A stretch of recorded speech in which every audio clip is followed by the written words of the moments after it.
Okay, so you had a chance to look at these 5 problems over here and make some attempt to solve these problems, all right? So I'm gonna say, I don't believe they're easy questions, by the way, but again, it depends on skill level. People look at this and say, what do you mean it's not easy? I can do this in my head. Other people, they look at it and they have no idea what's being asked.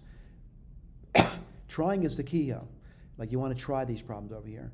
I notice number 1 and number 2 are very similar questions, by the way. One is simplify, one is solve, right? So I'm gonna hope that you're understanding that there is some connection between the first 2.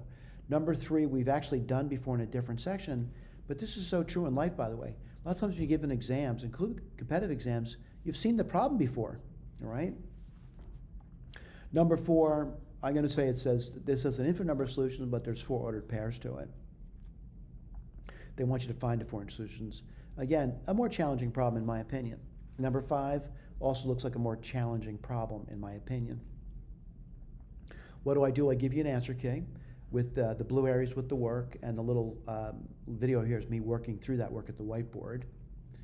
There might be some differences between me at the whiteboard and me typesetting, by the way. All right, but what I want to do is I want to get the Sage. And this is the Sage code over here. And what I want to do is just type it in. All right, so let me clear the screen and reset. That's pretty easy to do. What does that do? Clean sheet of paper, so to speak. I want to assume x is greater than 0, by the way. Now someone says, why is that? I'm looking at a log problem and I want the base to be greater than 0, all right? I could also go on to say I don't want the base to be 1, but let's not worry about that. And then I'm going to type in this over here, and this relates to a problem that we're seeing in the notes, by the way. I want to go back over that. So I want to go back over here in the notes and look for that, kind of looking at the problem over here. And it appears to be this problem over here, but instead of using the letter N, I use the letter X. The reason for that is X is a default variable in Sage, whereas if I used N, I'd have to define it. So I just simply said, let me go at X.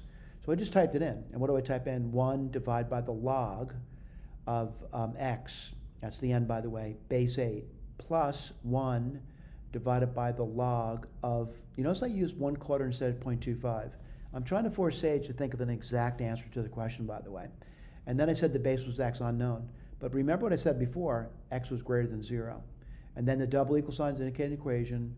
Instead of using minus 2.5, I use minus 5/2 because I want Sage to understand I'm looking for an exact answer to this. I'm going to do S now and display it for you. And what's S? They say S is 1/2 or S is 64. Right, that's good news, by the way. So I'm going to go back over here, and I'm going to look at this over here and see if I got that answer too. Well, you know what I'm seeing it? Using the zero product rule, we get blah, blah, blah, yielding N is 64, or N is equal to 1/2. And again, the Sage work is over here as well, by the way. Let me go back to the Sage code, see what else I said. And again, certainly approximations this as well if you want. And what does this give you? S0. What's S0? I want to point out what S0 is. It's this thing. What's the right-hand side? This is the right-hand side of that. What does this N give you? It's an abbreviation for numerical approximation. It approximates 1/2, which is 0.5. That's a good story. What's the other one going to be? What's S1 going to be? All right, let me point to that again. This is an array of numbers over here, or I should say array of entries. This is S0. This is S1. Right, notice we're counting from 0. So when I do S1, I'm actually referring X is equal to 64. What's RHS stand for? Right-hand side. What's it referring to now? 64.